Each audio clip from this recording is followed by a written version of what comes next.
Baik, kita mulai. Bismillah. Alhamdulillah, salatu wassalamu ala Rasulillah wa ala alihi wa sahbihi ajmain. Baik, kita insyaallah mulai the next level lagi nih, the next level ngaji. Ya, setelah antum belajar bahasa Arab dan bahasa Arab adalah usul dari seluruh ilmu, maka kita masuk ke usul-usul ilmu yang lain. Nah, kita masuk usul fikih. Berarti kan ini pondasi untuk memahami fikih.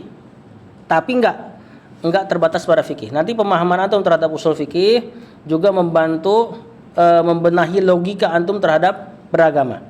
Cara berdalil nanti dibahas di sini. Jadi ini walaupun nama ilmunya usul fikih, tapi enggak terbatas untuk para fuqaha atau calon fuqaha gitu loh. Tapi antum bisa ngelihat nanti bagaimana ulama berdalil. Dan tentunya mempelajari usul fikih ini nanti bikin antum lebih menghormati pendapat ulama yang antum kira mungkin nyeleneh, syad gitu. Ya, ternyata ada sisi yang bisa dibenarkan di situ.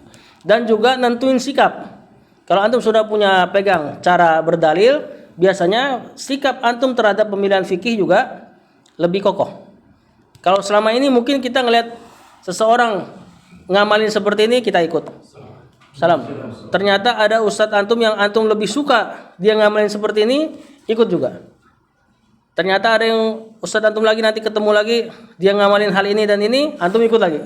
Akhirnya goyang terus karena memang pondasinya nggak ada. Nah, ketika mempelajari usul fikih, yang mana nanti pembahasan intinya ini terkait dalil. Antum mempelajari dalil, istidlal, cara berdalil, dan juga nanti yang terakhir mustadil. Orang yang berdalil itu seperti apa kriterianya. Jadi pembahasannya sebenarnya 3 aja nih. Tentang dalil, apa aja sih yang menjadi dalil. Kemudian dalil-dalil yang disepakati dan yang diperselisihkan. Kemudian istidlal, cara berdalilnya. Yang ketiga mustadil, orang yang berdalil seperti apa kriterianya. Nah, kita lihat di sini beliau kasih muqaddimah, cuman nggak usah kita baca. Intinya beliau tulis kitab ini untuk anak sanawiyah di sana. Ya, dan beliau beri judul Al-Usul min Ilmin Usul, juga dalam rangka supaya kitabnya mudah disebut. Nah, belajar apa nih? Belajar usul gitu loh. Nah, makanya dia sebut usul fikihnya judulnya Al-Usul min Ilmin Usul gitu kan. Al-Usul min Ilmin Usul. Jadi supaya gampang ya. Nah, kata penulis ta'rifuhu. Dapat usulul fikhi. Ya. Ya kali, saya nggak tahu di sini beda. Kata penulis usulul fikhi ta'rifuhu. Apa ta'rifuhu? Definisinya. Definisi usul fikih apa? Kata penulis usulul fikhi yu'rafu bi'tibaraini. Usul fikih dipahami atau yu'arrafu bisa juga ditakrif dari 2 tinjauan, dari 2 pandangan. Al-awwal bi'tibari mufradaihi, ditinjau dari 2 suku katanya atau 2 katanya. Jadi nanti beliau takrif dulu usul artinya apa, al-fiqhu artinya apa. Kemudian nanti baru yang kedua langsung usul fikih artinya apa gitu loh. Jadi dipecah dulu satu-satu. Ini metode mantik ini ya. Kata penulis bi'tibari kalimati usulin wa kalimati fikhin. Jadi nanti kita mau belajar ini takrifnya, usul itu apa artinya, fikih artinya apa. Fal usulu. Nah, benar-benar dipecah nih. Al usul apa artinya? Jam'u aslin, jamak dari kata asal, asas. Wa huwa ma yubni atau yabni alaihi ghairuhu, adalah sesuatu yang dibangun di atasnya sesuatu yang lain, atau yubna alaihi ghairuhu bisa juga. Atau yabni alaihi ghairuhu. Apa sih usul? Usul itu adalah sesuatu yang dibangun di atasnya sesuatu yang lain. Misal kalau pohon, siapa usulnya? Akar. Nah, di atas akar itulah furu gitu loh. Ya. Nah, begitupun ini. Kemudian kata penulis wa min zalika aslul jidar. Di antara makna usul yang ada pada kata lain aslul jidar. Ini yang kita kenal dengan fondasi. Wa huwa asasuhu, fondasinya. Wa aslus syajarati, ini yang tadi Anda bilang akar. Allazi tatafarra'u minhu aqdanuha, yang dari akar tersebut terfarak-farakkan. Nah, tatafarra'u terfarakkan. Apa farak? Farak lawannya usul. Tercabangkan. Darinya agdonuha batang-batangnya. Aksonuha nam. Jazakallahu khairan ya. Dari dia tercabangkan batang-batangnya. Qala ta'ala, beliau berdalil. Ini masih tinjauan ini ya, tinjauan bahasa dulu. Alam taro kaifa daraballahu mathalan. Tidakkah engkau melihat bagaimana Allah mempermisalkan sebuah permisalan? Kalimatan thayyibatan. Kalimatut thayyibah. Yang kalimatut thayyibah itu kasyajaratin thayyibatin, seperti pohon yang kokoh. Thayyibatin apa? Asluha. Ini failnya thayyibatin. Seperti pohon yang kokoh, asluha, ini kata asal di sini. Apa di sini artinya? Akar. Sabitun, akarnya kokoh, wa far'uha fis sama. Karena akarnya kokoh, far'nya menjulang ke atas. Enggak, bukan langit ini artinya, ke atas. Di sini Allah perumpamakan kalimatun thayyibah. Apa kalimatun thayyibah? Bukan, apa ini inginan dari kalimatun thayyibah? Kalimatut tauhid. Kalau tauhidnya benar, far'nya akan kokoh. Sebagaimana pohon kalau akarnya kuat, maka wa far'uha fis sama. Batang-batangnya akan menjulang tinggi ke atas. Kalau tauhidnya tidak benar, seperti pohon, akarnya dimakan tikus. Nah, kalau akar udah dimakan tikus, satunya bisa nanam pohon. Pasti ntar batangnya udah mulai jelek, daunnya rontok-rontokan. Nah, itu karena buruknya akar. Intinya, Syekh di sini menjelaskan makna aslun sebagaimana makna aslun ada di ayat ini. Kasyajaratin thayyibatin asluha sabitun. Wal fiqhu, dan al fiqhu usul langsung ditarif dari bahasa dan dari istilah ya, karena maknanya sama. Nah, adapun al fiqhu secara bahasa lugotan, nah beliau pakai kata lugotan karena ada perbedaan antara tinjauan bahasa dan tinjauan istilah. Apa artinya al-fahmu? Pemahaman. Kata Syekh, wa minhu qauluhu ta'ala, di antaranya adalah dalilnya perkataan Allah, wahlul uqdatan min lisani yafqahu qawlinya, ada enggak? Enggak ada, tambahin tuh, yafqahu qawli, karena syahidnya di situ. Nah, ini di antara ciri kelemahan cetakan Indo seperti itu. Kadang-kadang ketinggalan ayatnya. Nah, ini kan doa siapa nih? Doa Nabi Musa ketika minta dimudahkan lisannya, terus minta Nabi Harun jadi nabi kan, supaya dia bisa ngomong. Tapi nanti ujung-ujungnya Nabi Musa yang debat sama Firaun. Harunnya malah nggak tampil di situ. Nah, ini karena sebab doa ini, wahlul uqdatan min lisani. Ya Allah, uraikanlah kesukaran dalam atau terkait lidahku. Dalam kisah Israiliyat diriwayatkan Nabi Musa tuh ngomongnya agak kurang. Tapi Allahu alam ya, Israiliyat kita nggak bisa benarkan, nggak bisa dustakan. Yafqahu qawli, yang dengan terurainya lisanku tersebut, yafqahu qawli, niscaya mereka Firaun dan penggawa-penggawanya yafqahu qawli ay yafhamu qawli, memahami perkataanku. Jadi fiqhun artinya al-fahmu. Walaupun nanti mana yang lebih teliti, al-fiqhu maknanya adalah al-fahmud daqiqu, pemahaman yang dalam. Dia lebih dalam daripada al-fahmu biasa. Wastilahan. Nah, gimana secara istilah al-fiqhu? Nah, kalau antum dengar kata fikih secara istilah agama, apa yang terbayang dari antum? Fikih, belajar fikih gitu kan? Apa yang terbayang? Hukum salat, wudu dan sebagainya. Kita lihat apa sih definisinya? Kata penulis, ma'rifatul ahkami syar'iyatil amaliyati, mengetahui hukum-hukum syar'i yang bersifat amali. Berarti akidah enggak? Bi adillatiha, dengan dalil-dalilnya. At-tafsiliyati, secara terperinci. Ini definisi fikih yang dipilih sama Syekh Muhammad bin Shalih Al-Utsaimin. Tadi penulisnya Syekh Muhammad bin Shalih Al-Utsaimin, atau yang kita kenal Syekh Utsaimin, gitu ya. Jadi fikih secara istilah mengenal hukum-hukum syar'i yang bersifat amali dengan dalil-dalilnya yang terperinci. Nah, nanti usul fikih mirip sama definisi ini, tapi nanti dalil-dalil ijmali yang secara global. Contoh, dalil atau dari mana antum tahu sholat itu wajib? Ada nggak dalilnya? Dalil disuruh sholat. Nah, kalau antum bawain dalil itu nanti secara usul fikih nggak nyambung. Apa dalilnya? Misalnya yang sering. Enggak. Itu suruh isti'anah. Nah, ini nih tujuan antum belajar usul fikih dan ini.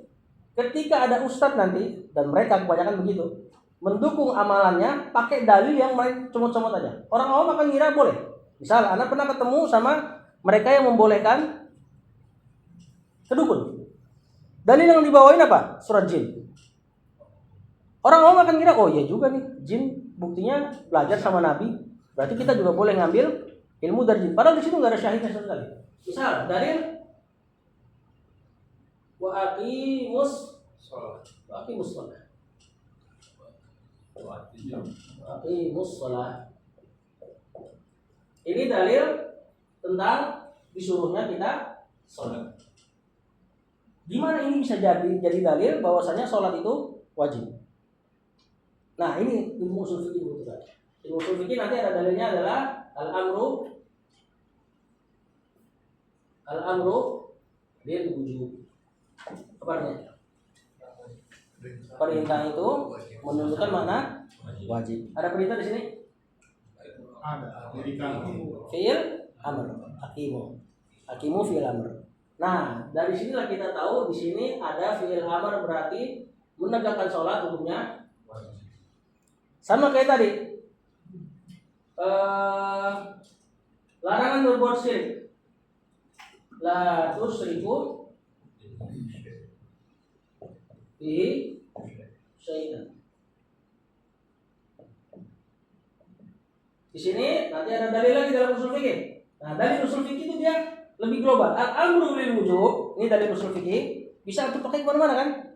Faksilu wujuhakum. Nah, di situ ada fil amr, iksilu wujuhakum. Cucilah atau basuhlah wajah kalian. Berarti dalam wudu harus membasuh wajah. Karena ada fil amr. Jadi dalilnya lebih ijma atau bisa pakai ke seluruh kasus. Al-amru lil wujub.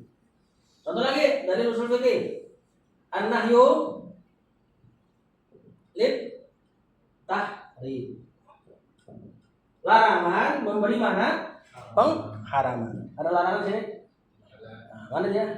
La tusyrik. Berarti menyebutkan Allah haram gitu loh. Jadi nggak bisa misalnya antum mengatakan tadi misalnya sholat wajib. Sholat tuh wajib. Dalilnya inna sholati wa nusuki wa mahyaya wa mamati lillahi rabbil alamin. Enggak ada apa ya? Enggak ada sangkut paut antara si dalil ini dengan sholat wajib. Kalau yang ala pausar ayat 2. Nah, itu kelihatannya. Fasholli. Maksudnya ke situ tadi kenapa ngomong? Fasholli Sholli rabbika wa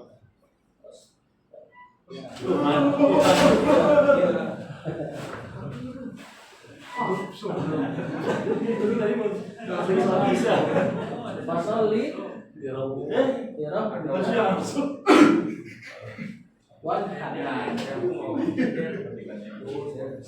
Fasholli li rabbika.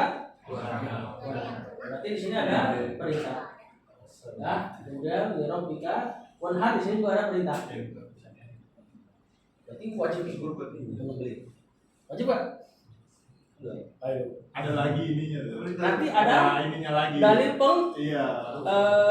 pemaling. Ternyata Rasulullah SAW misalnya sesekali enggak atau Ibnu Abbas Abu Bakar ya? Abu Bakar yang enggak bisa pemalingnya harus dari Al-Quran atau hadis lagi. Nah, ini anak enggak ada pemalingnya. Atau hadis ini deh, hadis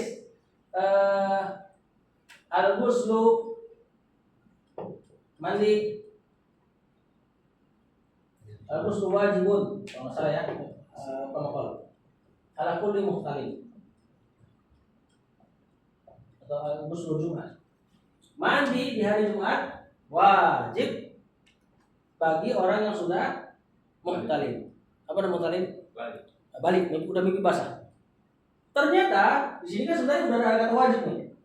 Nanti kalau ada kata wajib ya berarti hukumnya wajib, walaupun dia nggak pakai al-amru lil wujub. Tapi ternyata dalam hadis lain Rasul pernah ditanya sama hukumnya mandi wajib? Mandi ketika hari Jumat, kata Rasul, al-ghuslu afdal. Nah itu mandi loh. Berarti ini hukumnya nggak sampai turun kemana? Sunnah muat. Nah itu tuh nanti kemarin itu dipelajari juga. Nah di sini juga ada dalil lain lagi. An-nakiratu fi siyaqi an-nafyi wan nahyi wasyarti wal istifhami yufidu al-umum. Nakirah pada kalimat penafian, larangan, syarat dan pertanyaan memberi makna umum. Dari sini kita dapat di sini ada nakirah pada kalimat larangan. Berarti syai'an di sini umum. Nah, ini dalil-dalil usul fikih. Dalilnya ijmal. Global. Antum pakai ke dalil-dalil yang fikih secara rinci. Nah, ini kan dalil-dalil fikih. Aqimus shalah ini dalilnya fikih. Karena dia rinci hanya untuk pembahasan sholat, nggak kemana-mana. Paham ya? Perbedaan antara usul fikih dan fikih secara simpel dulu. Nah, di sini kata penulis, ma'rifatul ahkami syariatil amaliyati bi adillati tafsiliyati, mengetahui hukum-hukum syar'i secara amalan dengan dalil yang terperinci. Ini fikih, berarti dalilnya harus terperinci. Setiap masalah harus tahu dalilnya. Fal muradu biqaulina. Nah, beliau ini metode mantikiyah nih. Maka yang diinginkan dari kata ma'rifah di definisi yang tadi kan definisinya ma'rifatul ahkam syariah. Di sini yang diinginkan dari ma'rifah adalah al-ilmu waz-zannu. Jadi ilmu itu 100% atau zannu sangkaan kuat lah. Orang yang sudah mengetahui secara 100% atau minimal sangkaan kuat, berarti dia sudah bisa masuk ke definisi ma'rifatul ahkam tadi. Lianna idrakal ahkam, karena mengetahui hukum al-fiqhiyah, hukum-hukum fikih, qad yakunu yakinan, kadang-kadang memang benar-benar yakin. Wa qad yakunu dhanniyan, kadang-kadang perkaranya hanya sebatas prasangka kuat. Seperti kunut. Kunut enggak yakin kita terkait disyariatkan atau tidaknya. Beda sama sholat, hukumnya wajib. Ini yakin insyaallah 100%. Ya. Nah, kalau rincian-rincian, misalnya habis sedekap ngapain? Habis ruku, sedekap atau dilepas. Antum milih lepas. Tapi antum pun tidak yakin 100%. Paham enggak? Nah, tapi sudah boleh diamalkan. Jadi prasangka kuat dalam ilmu fikih boleh diamalkan. Kemudian kata penulis, qad yakunu dhanniyan, terkadang dia hanya sebatas prasangka kuat. Kama fi katsirin min masailil fikhi. Sebagaimana pada kebanyakan masalah fikih dia dibangun di atas dzan, prasangka kuat, tidak sampai yakin 100%. Ya, beda masalah akidah. Akidah insyaallah 100%, tapi ada beberapa rincian mungkin sifatnya dzan. Wal muradu biqaulina, dan yang diinginkan dari definisi kami tadi al-ahkamus syar'iyyah. Tadi kan ma'rifatul ahkamis syar'iyyah. Nah, beliau pecah satu-satu nih. Ya, ini apa? Mahasiswa banget lah metodenya. Jadi ma'rifah dipecah ke yakin sama dzan. Kemudian ahkam syariah. Apa yang diinginkan dari ahkam syariah? Kata penulis, al-ahkamu al-mutalaqqatu minasyari' adalah hukum-hukum syar'i.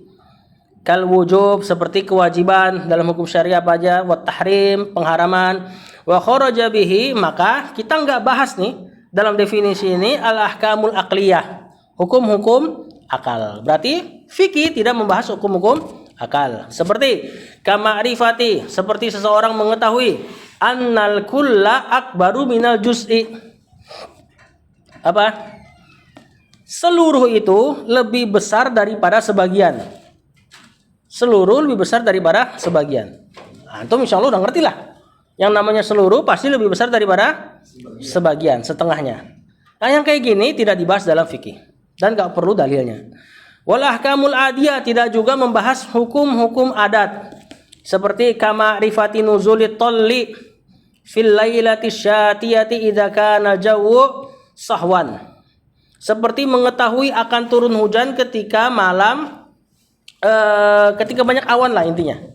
Nah, ini hukum-hukum adat.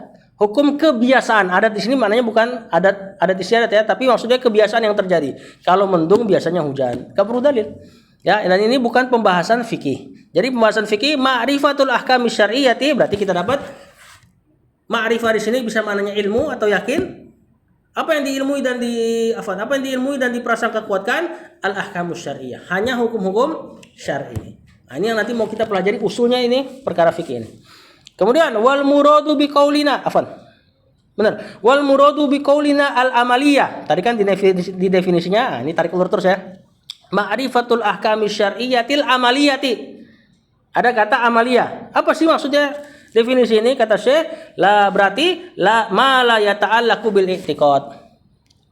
Berarti al amaliyah di sini adalah apa-apa yang tidak punya sangkut paut terhadap ilmu al i'tiqad, akidah. Berarti akidah bukan pembahasan apa? Fikih. Udah gitu aja. Ya, kas-shalah seperti salat, maka ini pembahasan fikih karena bukan akidah. Waz zakat wa kharaja bihi, berarti keluar dari definisi al-amaliyah tadi yang di atas, ma'rifatul ahkami syar'iyyatil amaliyah, berarti keluar dari dia ma yata'allaqu bil i'tiqad, apa yang bersangkut paut dengan akidah. Seperti kata tauhidillah, mengesahkan Allah, tidak dibahas dalam ilmu fikih. Wa ma'rifati asma'ihi, mengetahui nama-nama dan wasifatihi, sifat-sifat Allah, tidak dibahas dalam fikih. Fala yusamma dzalika fikhan fil istilah. Maka yang seperti ini tidak dinamai fikih dalam istilah dari para ulama fikih ya. Nah, kemudian yang terakhir wal muradu biqaulina bi adillatit tafsiliyati. Tadi kan di definisinya ma'rifatul ahkami syar'iyyatil amaliyati bi adillati hat tafsiliyati. Apa yang diinginkan dari definisi bi adillati tafsiliyati? Kata penulis, adillatul fiqhil makrunati bi masailil fiqhit tafsiliyati, yaitu dalil dari fikih yang digandengkan permasalahan dengan dalil rinci. Tadi permasalahan salat, dalil rinci aqimus shalah. Ya, dan masih ada yang kosong di situ, dalil ijmal. Nah, itu yang nanti dibutuhkan di usul fikih. Seperti tadi tidak boleh menyekutukan Allah, la tusyrik. Dalilnya, permasalahannya tahrimu syirik, mengharamkan syirik.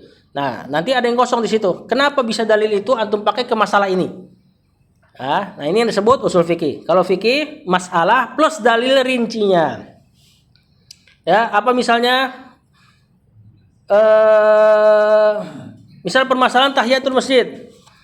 Kenapa tahiyatul masjid disyariatkan? Karena ada dalilnya. Idza dakhala ahadukumul masjidah fala yajlis hatta yarka'a raka'ataini.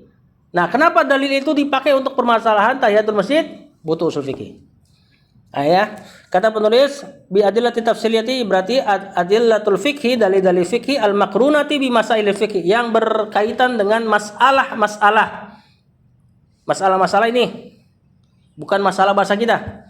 Jadi cabang-cabangnya yang digandeng dengan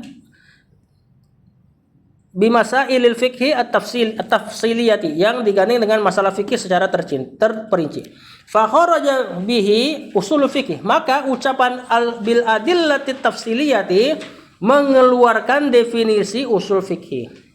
Kenapa? Karena usul fikih li'annal bahsa fihi, pembahasan usul fikih innama yakunu fi adillatil fikhil ijmaliyati. Karena yang dibahas adalah dalil-dalil fikih secara ijmal atau global. Tadi al-amru bil wujub, al-amru lil wujub, an-nahyu lit tahrim. Nanti apa lagi? Al-mutlaq yuhmalu ilal atau hamlul mutlaq alal muqayyad. Dan banyak lagi nanti dalil-dalil usul fikih yang kita pelajari. Ya, itu nanti hukum-hukum fikih yang kita pelajari. Asani, yang kedua, definisi ditinjau dari tinjauan yang kedua. Tadi tinjauan pertama definisi usul, definisi fikih. Nah, sekarang definisi usul fikih. Dua kata tersebut digabung. Kata penulis, bi'tibari kauniha laqaban. Sekarang kita lihat definisi dari usul fikih ditinjau dari keberadaannya laqaban li hadzal fannil muayyan, sebagai nama dari cabang ilmu ini. Fayurafu, maka diketahui bi annahu, bahwasanya usul fikih adalah ilmu yubahatsu an adillatil fiqhil ijmaliyati. Lihat, yang dibahas tentang ilmu tersebut adalah dalil fikih secara ijmal. Apa tadi? Global. Terus yang kedua, wa kaifiyatil istifadati minha, bagaimana beristifadah dari dalil-dalil tersebut yang kita kenal dengan istidlal. Yang ketiga, wahalul mustafid, istifadah mengambil faidah. Tapi di sini yang diinginkan adalah istidlalnya. Istidlal cara berdalil. Yang pertama dalil, yang kedua cara berdalil, yang ketiga halul mustafid, orang yang bisa mengambil faidah dari ilmu ini. Nanti kriterianya siapa gitu loh, yang bisa beristinbat dengan usul fikih. Ini definisinya nih. Beliau pecah lagi berkata di bawah. Wa fal muradu biqaulina, maka yang diinginkan dari ucapan kami atau definisi kami al ijmaliyatu, berarti yang diinginkan adalah al qawaidul ammah, kaidah yang umum. Tadi al amru lil wujub umum, bisa antum pakai kemana-mana. Mithlu qaulihim, seperti ucapan antum pas nih, al amru lil wujub, perintah itu memberi makna wajib. Nah, nanti dibahas perintah itu dalam bahasa Arab kayak gimana aja. Ya, bukan fil amr doang nanti. Wan nahyu lit tahrim, larangan memberi makna haram. Wasihhatu taqtadin nufuz, sah mengharuskan atau berkonsekuensi terhadap nufus, tertunaikan. Ini nanti masalah muamalah. Kalau jual beli sah, berarti nanti tertunaikan hal tersebut.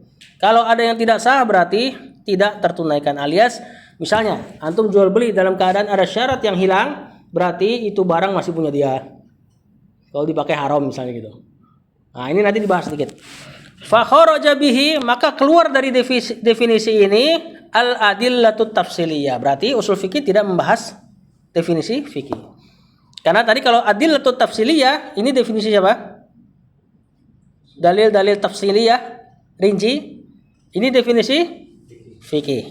Kalau usul fikih al-adillatul ijmaliyah, yakni global. Fala tuzkaru, maka tidak disebutkan fi usulil fikhi, dalam ilmu usul fikih, illa ala sabilit tamsili lil qaidah. Maka nanti dalil-dalil rinci tidak disebutkan dalam usul fikih kecuali sebatas tamsil, permisalan lil qaidah, untuk qaidahnya. Tadi kenapa Anda sebutkan aqimus shalah, memberi makna wajibnya salat? Karena untuk permisalan daripada dalil yang kita mau bahas, al amru lil wujub. Ini pembahasannya di al amru lil wujub. Lanjut, fal muradu biqaulina, maka yang diinginkan dari ucapan kita tadi di definisinya kaifiyatul istifadati minha, bagaimana beristifadah, beristinbat dari ilmu usul fikih. Apa yang dimaksud? Ma'rifatu kaifa yastafidul ahkamu atau al ahkama min adillatiha bidirasati ahkamil alfazi wa dilalatiha. Maka yang dimaksud adalah mengetahui bagaimana mengambil faidah dari hukum, ya, dengan sebab ada adillatiha, dalil-dalilnya. Gimana caranya? Dengan mempelajari bidirasati ahkamil alfaz, mempelajari hukum-hukum lafaz. Nakiro ngasih mana apa, ma'rifah ngasih mana apa, nakiro kalau kalimatnya positif apa, nakiro kalau kalimatnya negatif apa, beda-beda nanti, ya. Wa dilalatiha, dan penunjukan makna lafaz, min umumin wa khususin, mana tadi ngasih mana umum, mana nanti yang ngasih mana khusus. Kalau khusus berarti sempit, umum berarti semuanya. Di antara yang antum sudah dapat alif lam tadi, alif lam istighraq memberi makna umum, ya. Wa itlaq wa taqyid, mutlak tanpa diikat, taqyid diikat. Seperti dalam ayat nanti Allah suruh fatahriru raqabah, bebaskan budak. Di ayat lain tahriru raqabatin mu'minatin, bebasin budak yang beriman. Tadi nggak ada kata iman, ini namanya mutlak. Mutlak itu disebutkan tanpa embel-embel. Kalau muqayyad berarti ada embel-embelnya, entah naat, entah badal, entah hal. Tadi raqabatin mu'minatin. Nah, nanti mana nih yang mau diamalin? Bebasin budak tuh mesti pakai iman apa enggak? Apa boleh budak kafir kita bebasin misalnya? Nah, ini disebut mutlak, muqayyad. Itlaq, taqyid masdarnya. Nanti dalilnya disebut dalil mutlak, taqyid disebut dalil muqayyad. Apakah boleh memuqayyadkan yang mutlak atau memutlakkan muqayyad? Misalnya perintah untuk banyak berzikir. Ini kan mutlak. Nah, boleh enggak ditakyid? Banyak berzikir maksudnya kasih angka 666 misalnya. Nah, ini nanti ada hukumnya. Wa nasikh wa mansukh. Maklum ini. Ya, nasikh mansukh apa ya? Nasikh penghapus, mansukh dihapus. Ini ada akan ada hukum-hukum kita yang ternyata dulu diamalkan, ternyata sekarang tidak. Atau ada ayat yang dimansukh tapi hukumnya masih berlaku. Nah, nanti dibahas di usul fikih. Kalau misalnya yang hukumnya pernah boleh tapi sekarang dilarang apa? Hah? Ya, khamar ya. Itu mansukhnya bertahap. Nikah mut'ah misalnya. Nah, dulu pernah boleh, kemudian Rasulullah SAW katakan haram sampai hari kiamat. Yang riwayatin Ali lagi itu hadis. Yang ngedewa-dewain Ali malah ngamalin itu. Nah, misalnya juga ada ayatnya mansukh. Hukumnya masih ada. Apa itu? Nah, nanti dibahas tuh. Ayatnya mansukh, udah nggak ada. Tapi hukumnya masih ada. Sampai sekarang diamalin. Dan begitulah para sahabat ngamalin. Berarti Rasulullah SAW memang menginginkan itu tetap diamalkan. Bukan. Merajam wanita. Atau laki-laki merajam pezina yang sudah pernah menikah. Antum cari di Quran nggak bakal ada itu ayatnya. Tapi hukumnya masih berlaku. Ini sebagai ujian bagi kaum muslimin. Mau gak ngamalin? Karena orang Yahudi dulu ayatnya masih ada, tapi mereka berusaha nggak mau ngamalin. Sampai ketika didatangkan dua orang yang berzina, kemudian ditanya sama Rasul apa hukumnya? Kata mereka dicambuk ya Rasul, dicambuk ya Muhammad gitu kan. Kemudian Abdullah bin Salam pendeta Yahudi yang masuk Islam, dia bilang hukumnya rajam ya Rasul. Sini suruh bawa kitabnya. Ternyata ditutup. Jadi kata rojam itu ditutup sama si orang Yahudi yang pengen menggagalkan hukum rajam. Karena yang perzina itu dua orang pembesar. Terus kata Abdullah bin Salam, suruh angkat jarinya. Ternyata pas diangkat ada tulisan rojam di situ. Nah, dalam rangka itu, ini yang ditangkap sama para ulama ya. Dalam rangka itu kaum muslimin sengaja dibikin menyelisih Yahudi. Ayatnya nggak ada, tapi masih komitmen mengamalkannya. Mereka ayatnya masih ada, pengennya nggak diamalin. Nanti dibahas di nasikh mansukh. Wa ghairi dzalika, dan yang lain. Mubham, mujmal, ya, mubham, mubayyan, mujmal, mubayyan. Mujmal, mubayyan itu seperti mujmal tuh hal yang masih enggak jelas, seperti aqimus shalah, tegakkan salat. Gimana cara salat? Enggak ada kan? Di Al-Qur'an enggak ada cara salat. Nanti tabyinnya, mubayyannya di hadis. Nah, itu disebut mujmal, mubayyan. Fa'innahu, karena biidrakihi, dengan mengetahui hal seperti ini, tadi umum, khusus, apa maknanya, mutlak, muqayyad, nasikh, mansukh, maka yastafidu min adillatil fikhi ahkamaha. Maka seseorang bisa mengambil faidah, bisa berdalil dengan dalil-dalil fikih, yakni mengambil faidah dari hukumnya. Karena kalau nggak ngerti usul fikih, maka semua dalil terlihat cocok. Seperti tadi, bolehnya perdukunan surat jin, padahal nggak ada nyambung-nyambungnya. Di situ cuman Allah mengkabarkan bahwasanya Rasulullah SAW baca Quran terus ada beberapa jin yang mendengarkan. Enggak berarti boleh berteman sama mereka. Bahkan di surat jin ada larangan saling minta bantu. Wa innahu kana rijalun minal insi ya'udzuuna birijalim minal jin. Nah, mereka orang-orang dukun, para dukun tuh biasa gunain surat jin untuk memperbolehkan perdukunan. Nah, padahal enggak ada nyambung-nyambungnya. Jadi main asal comot aja. Kemudian kata penulis, wal muradu biqaulina, yang diinginkan dari ucapan kami, wahalul mustafid, yang dipelajari adalah keadaan orang yang mengambil faidah dari ilmu usul fikih adalah ma'rifatu halul mustafid, mengetahui keadaan orang yang beristinbat, wa huwal mujtahid, yaitu yang kita kenal dengan al mujtahid. Ya, orang yang berijtihad. Ini bukan terjemahannya bukan kayak Durus Luwa ya. Orang yang berijtihad. Nah, sama para ulama menamakan mujtahidan dia sebagai mustafidan, orang yang mengambil faidah dari dalil, li'annahu, karena dia yastafidu bi nafsihi al ahkama min adillatiha li bulughihi martabatal ijtihad, karena dia bisa mengambil faidah dari dalil-dalil, dari hukum-hukum untuk dirinya sendiri, untuk mencapai libulughihi, untuk mencapai martabatal ijtihad. Apa? Martabah. Kedudukan al-ijtihad, orang yang berijtihad. Jadi nanti orang yang menguasai usul fikih benar-benar sempurna perangkatnya, kemudian dia juga banyak hafalan Al-Quran dan hadisnya, atau enggak minimal bisa mengakses seluruh ayat dan hadis, maka disebut mujtahid.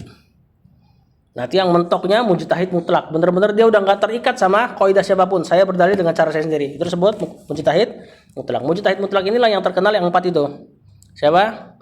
Abu Hanifah, Malik, Syafi'i sama Ahmad. Nah, 4 ini nih mujtahid mutlak.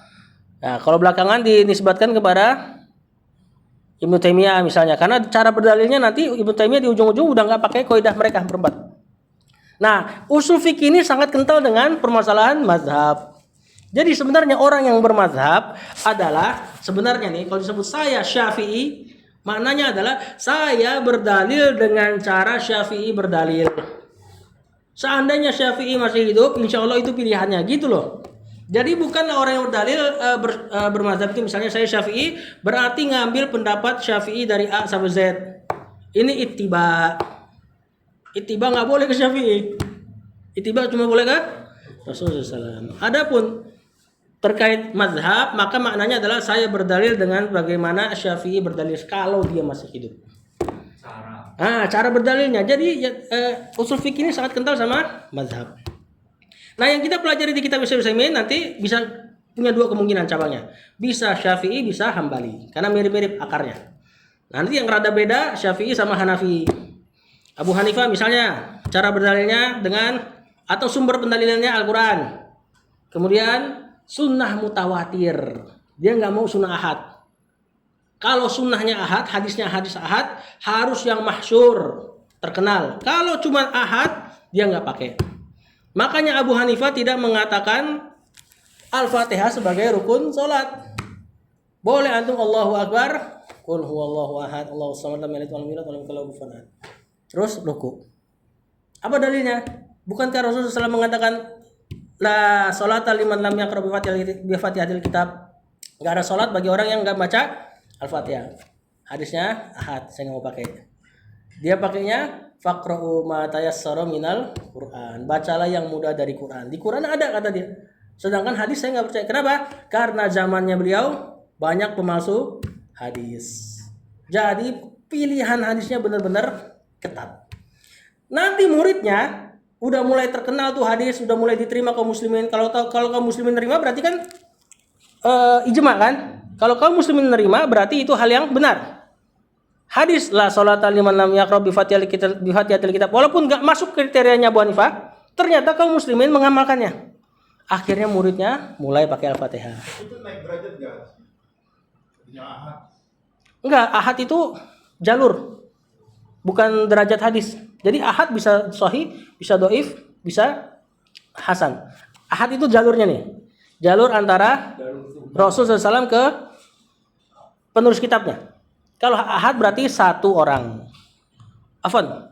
Ahad gharib 1 orang. Ahad aziz 2 orang. Ahad masyhur 3 sampai sebelum mutawatir. Mutawatir 10. Jadi ada 10 orang ngeriwayatin sama, itu disebut mutawatir. Itu yang Abu Hanifah ambil. Karena saking banyaknya pemalsu hadis. Nah, ini yang bikin akhirnya nanti perbedaan pendapat.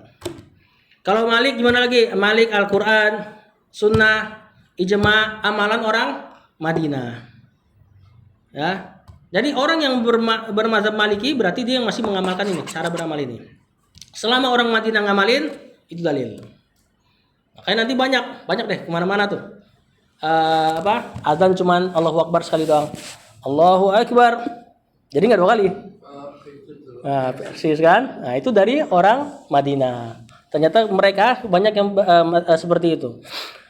Kemudian nanti Syafi'i ini. Nah, Syafi'i ini yang nanti akan mirip sama kitab ini. Al-Quran, Sunnah, Ijma, Qiyas. Imam Ahmad Al-Quran, Sunnah, Ijma, hadis doif. Imam Ahmad pakai hadis doif.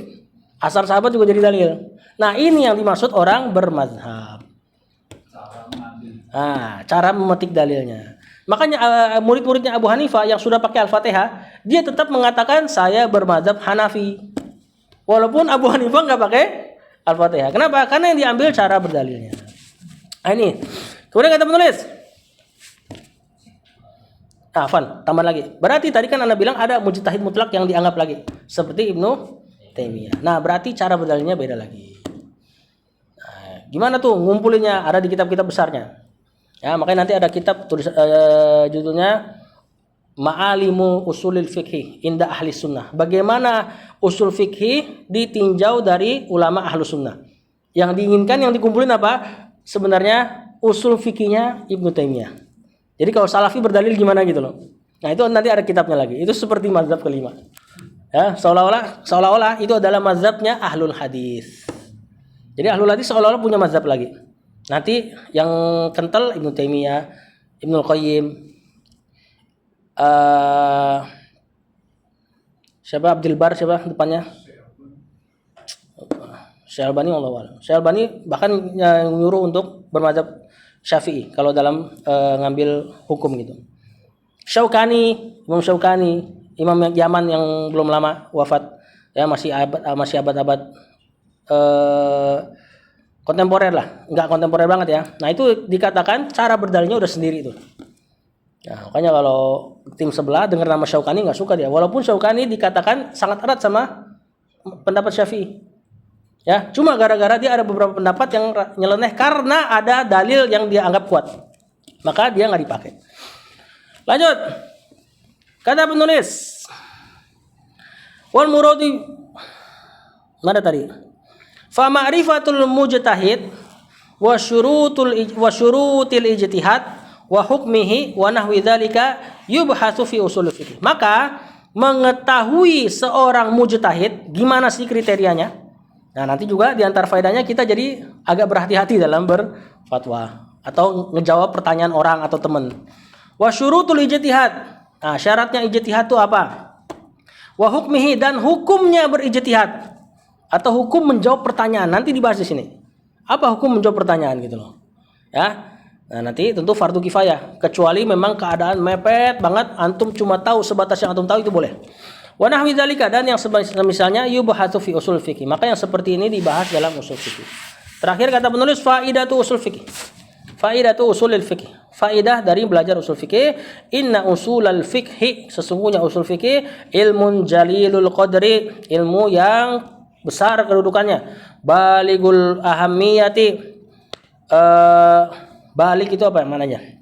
Ya, mentok lah. Ahamiyati, kepentingannya atau urgensinya. Wa ghazirul faidati, banyak faidah. Wa faidatuhu, di antara faidahnya at-tamakkun, antum jadi kokoh. Min husuli qudratin, untuk mendapatkan kemampuan yastati'u biha, yang nanti antum mampu untuk dengan kemampuan tersebut istikhrajal ahkami, mengeluarkan hukum asy-syar'iyyati syar'iyyah. Ya. Min adillatiha, dari dalil-dalilnya,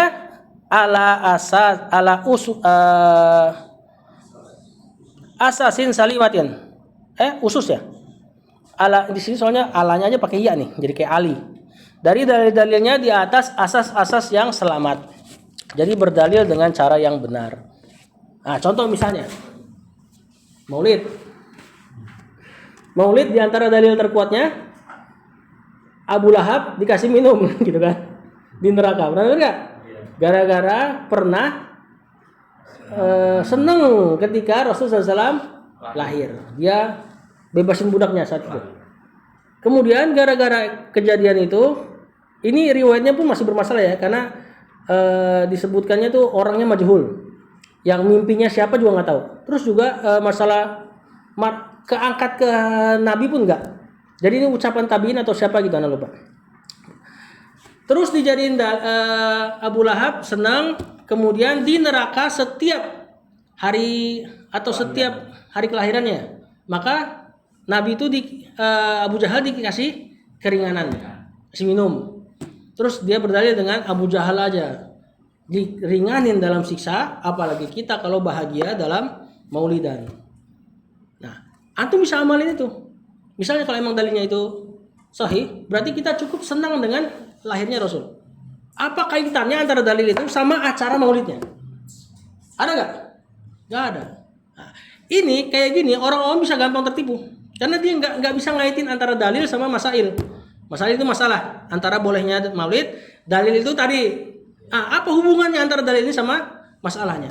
Orang kan melihat, oh iya, berarti kalau maulidan insya Allah kalau disiksa dikasih minum. Kalau nggak, mereka tentu harapannya syafaat gitu kan. Atau nggak dalilnya apa lagi?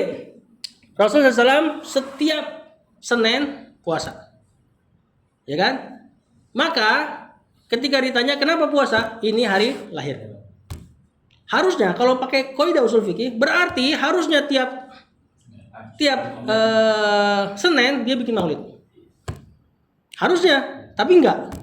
Atau enggak kalau kita balik, enggak, saya mau tahunan aja. Karena kan sama aja ini setiap tahun juga Rasul intinya lahir hari Senin, Rasul juga lahir tanggal 12 menurut mereka. Ya udah, kita balik. Setiap tahun puasa.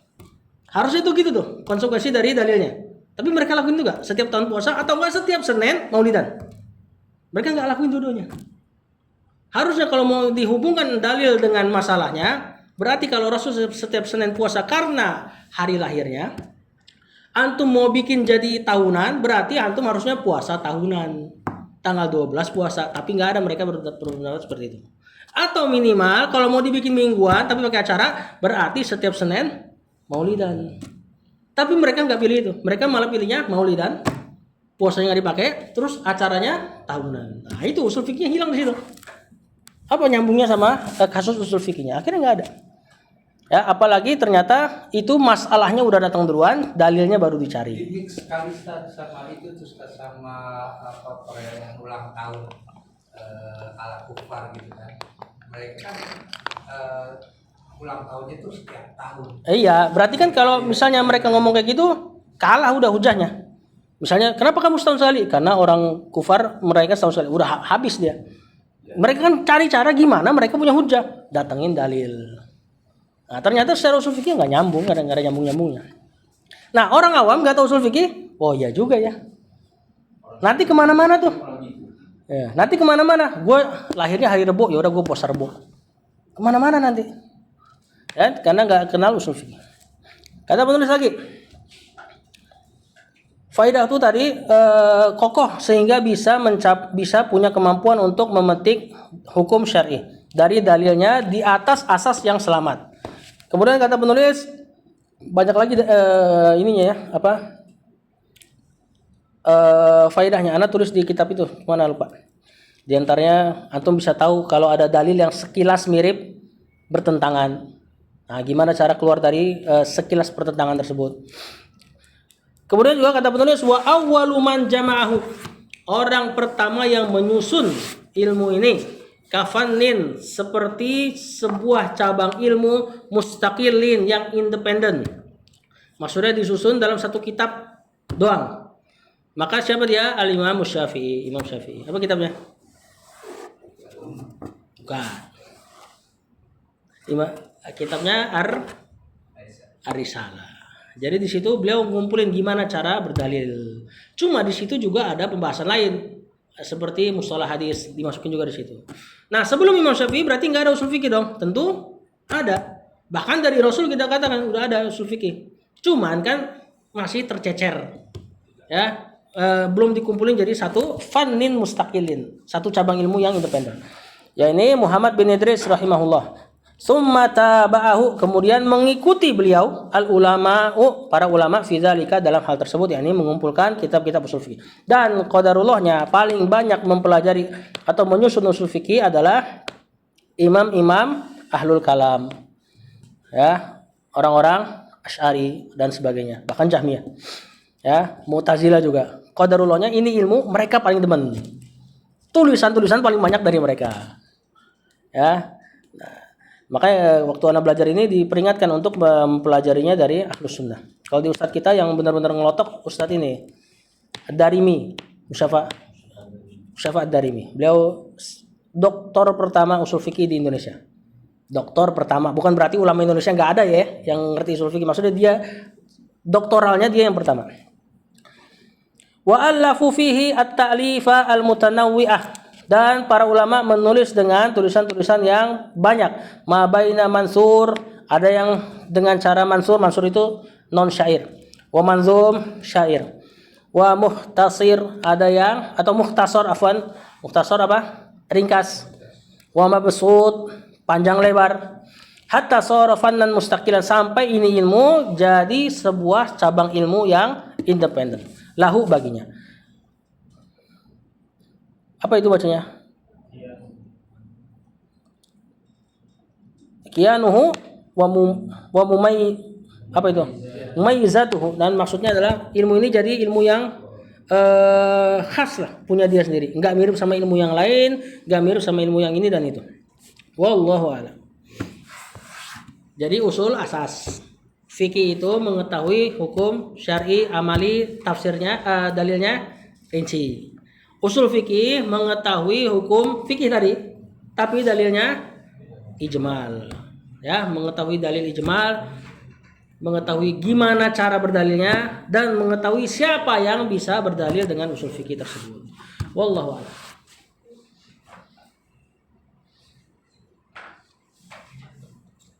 Dan ingat ya, ini mempelajari ini sama sekali enggak harus jadi fuqaha berarti gitu kan.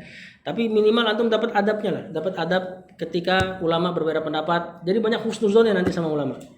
Ya. Dan juga terlebih di antara faedahnya untuk kita membangun logika berdalil. Logika berdalil yang tim sebelah mempelajari ilmu mantik. Ilmu mantik itu cara berpikir dengan benar gitu loh. Nah, sebenarnya itu sudah ada nyerepet-nyerepet di Al-Quran dan bahkan di Al-Quran, di Sunnah juga ada, di usul fikih juga ada, ilmu balago juga ada. Cara nyusun atau ketika berdalil itu apa dulu yang dipakai gitu loh. Nah, ini kan ada sebenarnya di ilmu-ilmu ini. Hah? Iya, kerangkanya benar, kerangkanya. Ya, dan tadi kalau berdalil nggak cuma masalah fikih kan? Tadi masalah tauhid, la tusyrik bihi syai'an.